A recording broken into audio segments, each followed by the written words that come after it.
Bonjour et bienvenue sur le plateau de Cardio Online, ici aux Journées européennes de la Société française de cardiologie 2023. Je suis Walid Amara, j'ai l'énorme plaisir d'avoir avec nous, moi, Olivier Piot, du Centre Cardiologie du Nord à Saint-Denis. Bonjour Olivier. Bonjour.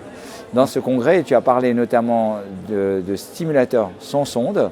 Alors, ces stimulateurs ont été développés finalement pour éviter notamment des complications locales liées à nos stimulateurs cardiaques conventionnels. Peux-tu résumer en quelques mots finalement les principes de fonctionnement de ce stimulateur?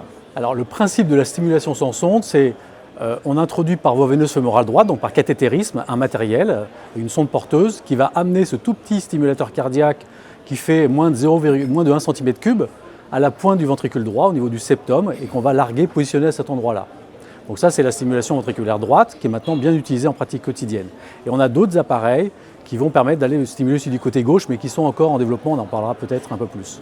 Alors ce stimulateur cardiaque sans sonde, je sais qu'il est implanté notamment en France, sur certains patients, on reparlera des indications. Qu'est-ce qu'on a comme recul maintenant, comme études, comme registres qui montrent que finalement c'est fiable, les durées de vie des stimulateurs, etc.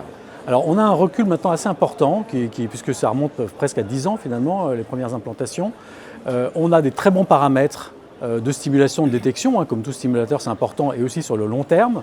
On a des taux d'implantation qui dépassent maintenant les 99% dans des mains entraînées, donc ça c'est important aussi de savoir qu'on peut y arriver pratiquement à chaque fois. Et puis on a moins de complications, alors ce n'est pas des études randomisées, mais en comparant à des cohortes comparables de patients implantés d'un stimulateur avec sonde, on voit qu'on a presque 2 fois moins de complications majeures que la stimulation traditionnelle. Donc ça, c'est vraiment des résultats intéressants et on a des durées de vie aussi assez longues, puisqu'on est souvent à 8-10 ans de durée de vie des batteries qui sont encore une fois toutes petites. Alors je suis cardiologue et j'ai un patient qui a besoin d'un stimulateur cardiaque. Quand est-ce que je dois penser au stimulateur cardiaque sans sonde? Alors actuellement, c'est une thérapeutique quand même assez coûteuse, qui est réservée à des centres où il y a la chirurgie cardiaque, parce qu'on va parler après d'un risque particulier lié à cette technique. Et donc on propose ce stimulateur sans sonde aux patients qui ont des problèmes d'abord veineux ou des patients qui sont à haut risque d'infection. Et donc typiquement aussi les patients hémodialysés qui associent un petit peu les deux. Donc on a ces indications assez limitées finalement. Et on a actuellement une extension probablement qui est en train de se mettre en place des indications aux patients qui auraient besoin d'une stimulation simple chambre. Mais encore une fois, actuellement les indications remboursées, c'est problème d'accès veineux ou haut risque d'infection. Alors tu as parlé du risque de tamponnade, exceptionnel mais qui peut être très grave parce que ce serait un énorme trou dans le ventricule. Est-ce que finalement ce risque qui maintenant paraît très faible permettrait peut-être dans l'avenir d'étendre les indications peut-être à des centres qui font par exemple de l'ablation de la fibrillation atriale? Alors cette complication, elle reste encore problématique. Elle est très rare en effet, puisque dans les dernières séries, c'est même pas 2 cas sur presque 2000 patients. Donc ça diminue. Avant, on était à 0,3%, donc ça diminue beaucoup. Mais c'est vrai que quand la tamponnade survient, elle est très sévère et elle nécessite un traitement chirurgical quasiment à tous les coups.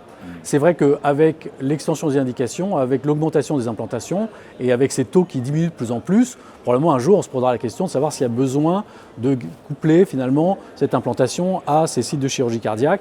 Pour l'instant c'est le cas, pour l'instant ça a été rappelé dans les recommandations 2021 européennes qu'il fallait que ça soit fait sur des sites avec la chirurgie cardiaque sur site. Et puis ça a été rappelé même par la FDA qui a fait une alerte en 2021 en disant attention, il y a ce risque rare mais sévère. Donc ça reste quand même une limite un petit peu aussi d'ailleurs cette technologie. Alors on aimerait rêver quelles évolutions vont venir maintenant avec ces stimulateurs sans sonde? Voilà, alors c'est ça qui est intéressant, c'est qu'on ne va pas rester uniquement à la stimulation ventriculaire droite parce que sinon ça serait très limité.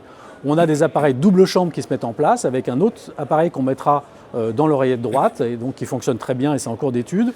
On a des outils qui nous permettent de faire de la resynchronisation en mettant des tout petits appareils, des tout petites électrodes qui vont mettre au niveau du septum ventriculaire gauche par voie transseptale. Donc c'est un autre système qui est uniquement en cours d'évaluation actuellement, qui n'est pas utilisé en pratique quotidienne, mais on peut faire de la resynchronisation sans sonde, on peut même faire de la stimulation physiologique.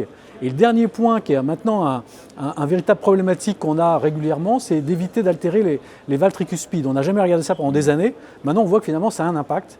Et probablement la mise en place de ces stimulateurs sans sonde permet de respecter la valve tricuspide et d'éviter de l'altérer. Merci beaucoup Olivier d'avoir éclairé l'audience sur les indications, sur le recul qu'on a sur ces stimulateurs cardiaques sans sonde.